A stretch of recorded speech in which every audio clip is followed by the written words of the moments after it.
Un saludo muy especial de su servidor y amigo Gregorio López Peña.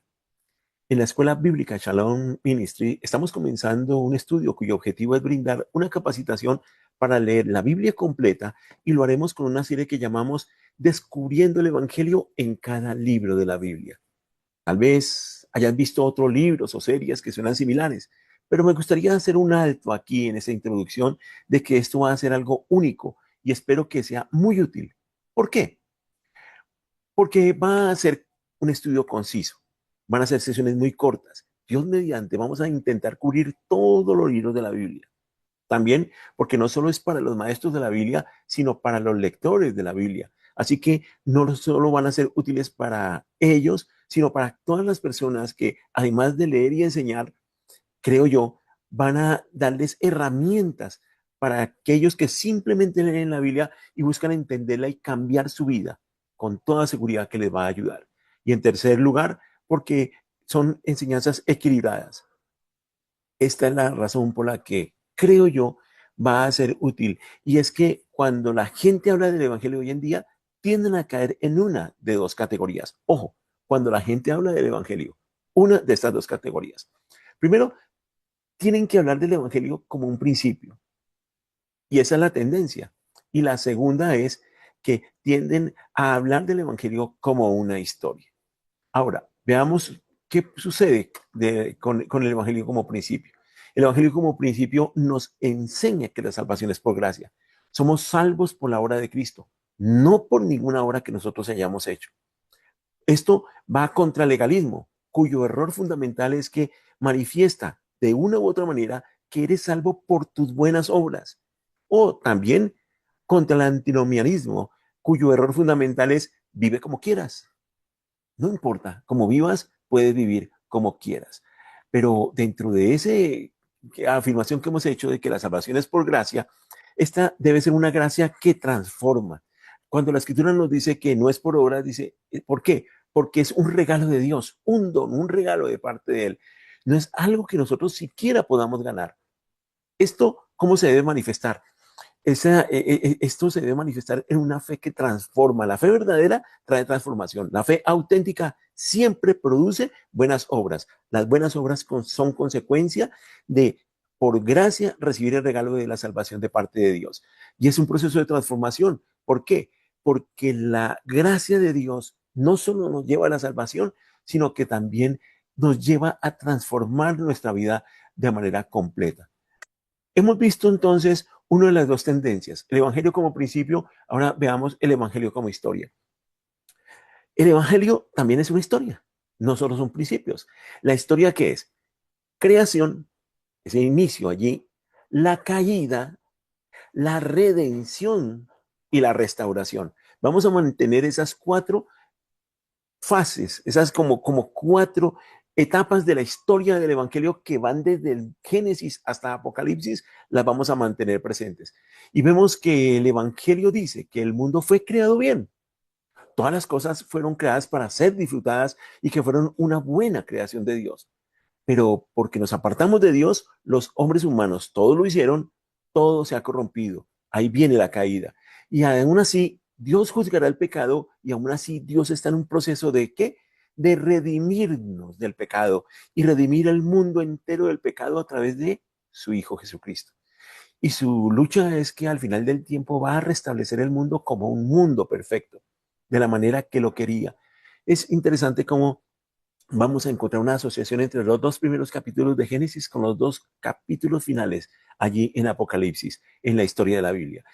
Es un universo material, es un nuevo cielo y una nueva tierra donde habrá justicia, ya no habrá sufrimiento, no habrá mal o pecado.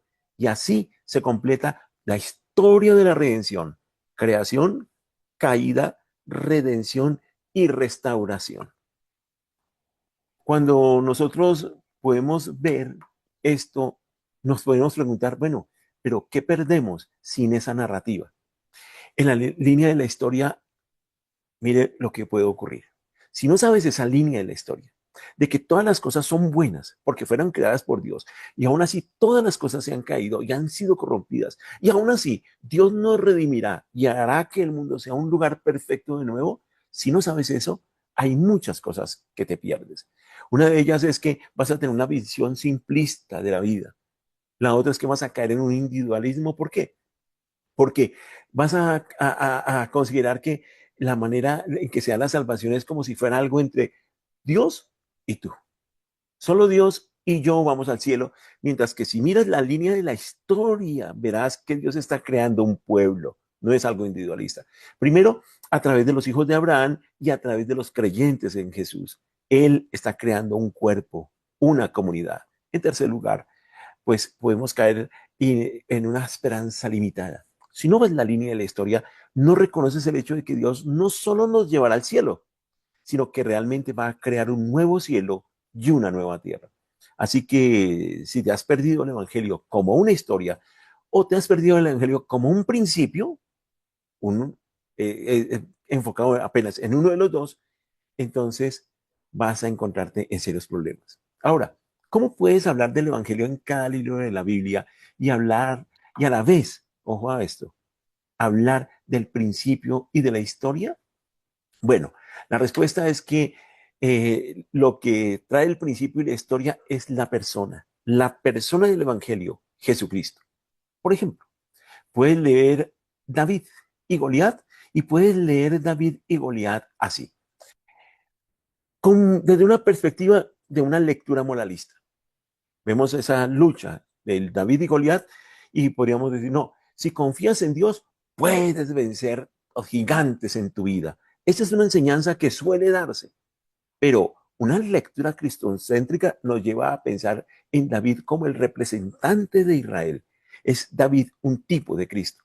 Cuando vemos desde una perspectiva moralista la historia de David y Goliat, entonces aquí vamos a tender a enfocarnos en nosotros y en nuestros problemas, vencer los gigantes. Pero cuando lo vemos desde una perspectiva de cristocéntrica, entonces Cristo se constituye en nuestro campeón. ¿Quién es él? El sustituto que venció al verdadero gigante, el pecado y la muerte. ¿Por qué entonces leer la Biblia así? Bueno, Jesús lo dice. Recordemos allá en Lucas capítulo 24, el Señor Jesucristo había resucitado. Dos de sus discípulos, dice la escritura, iban camino de Emaús. Estaban retornando de Jerusalén a Emaús. Y estos dos no eran de los 11 que quedaban. Ya Judas se había ahorcado. Jesucristo había resucitado y él se aparece en el camino de ellos. Y allí en la escritura usted puede revisar ese capítulo, es muy hermoso, como él explica con las escrituras cómo estas, dice, hablaban de él, comenzando desde Moisés, siguiendo por los profetas, lo que ellas estaban diciendo de él. Entonces, ¿por qué lee la Biblia así, desde mostrando lo que habla de Jesús desde el comienzo? Porque el mismo Jesús allí lo enseñó en camino de Emaús. Ahora, ¿por qué lee la Biblia así? Porque transforma corazones, no solo informa. O sea, no nos vamos a quedar con la historia del Antiguo Testamento, sino que allí nos vamos a llegar a un punto en donde vamos a llegar a una verdadera adoración. Y también algo muy importante es que le da sentido completo a nuestra vida, revela el propósito de cada pasaje bíblico de una manera interesante porque da un sentido completo a toda la Biblia. Y esto lleva a pasar de estar en una simple clase recibiendo enseñanzas de la palabra a llegar a un estado de adoración. Se recibe información, datos, fechas, contexto histórico, la gente toma notas, pero en el proceso de transformación, cuando ven a Jesús allí plasmado en cada libro de la Biblia, desde el comienzo hasta el final, ellos terminan dejando sus bolígrafos a un lado y comienzan a tener un corazón adorador. Es un corazón que es tocado, ya deja de ser solo una clase y termina convirtiéndose en un encuentro con Cristo. La esposa del pastor Timothy Keller, Katie Keller, una vez él cuenta que le manifestó lo siguiente: al principio de tus sermones, Tim, das mucha información, como una clase, y la gente toma notas, pero cuando señalas a Jesús, cuando dices que no se trata solo de David, sino del verdadero David, Cristo, la gente deja los bolígrafos y ya no es una clase, sino que un culto de adoración. Por eso estaremos abordando cómo descubrir el Evangelio y descubrir a Cristo en el Antiguo Testamento. Aquí podremos ver, por ejemplo, cómo los sacrificios que narran Levítico apuntan directamente a la muerte expiatoria de Cristo.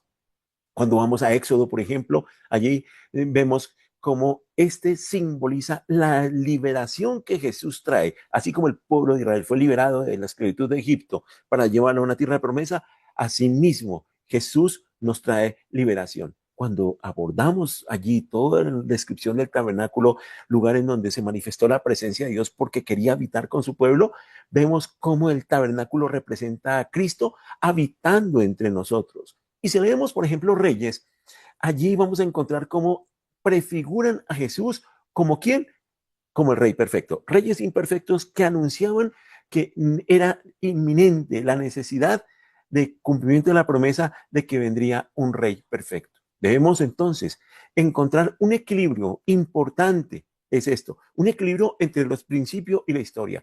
Solo principio puede llevar al antinomianismo. ¿Qué quiere decir eso? Bueno, allí vive como quieras.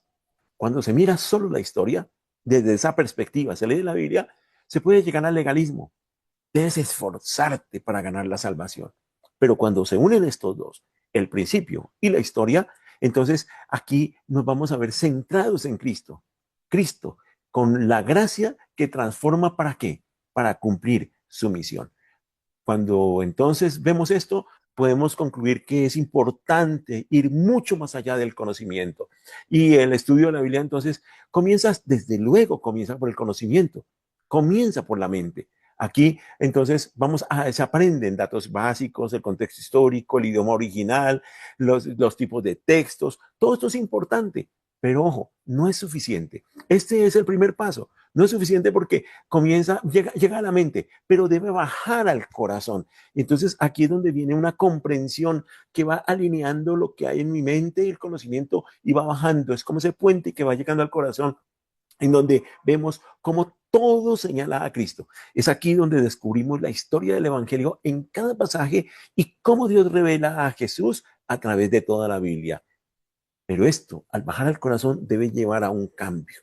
Por eso nos debe llevar, no solo el ver a Cristo nos debe llevar a ser retados, a cambiar para parecernos más a Jesús. La meta no es solo saber más, sino ser renovados a su imagen, adorarlo y reflejar su carácter en nuestras vidas. Este proceso nos lleva entonces no solo a conocer datos, sino a vivir una vida cambiada por el Evangelio que encontramos en toda la Biblia. Únete a nuestro viaje aquí en Descubriendo el Evangelio en cada libro de la Biblia. Descubriremos juntos cómo cada uno de los 66 libros, desde Génesis hasta Apocalipsis, que componen la Biblia, revela aspectos del Evangelio y el plan redentor de Dios. También en este viaje veremos cómo Jesucristo es el centro, el único. Es tanto el protagonista como el intérprete perfecto de todas las escrituras, transformando nuestra lectura bíblica.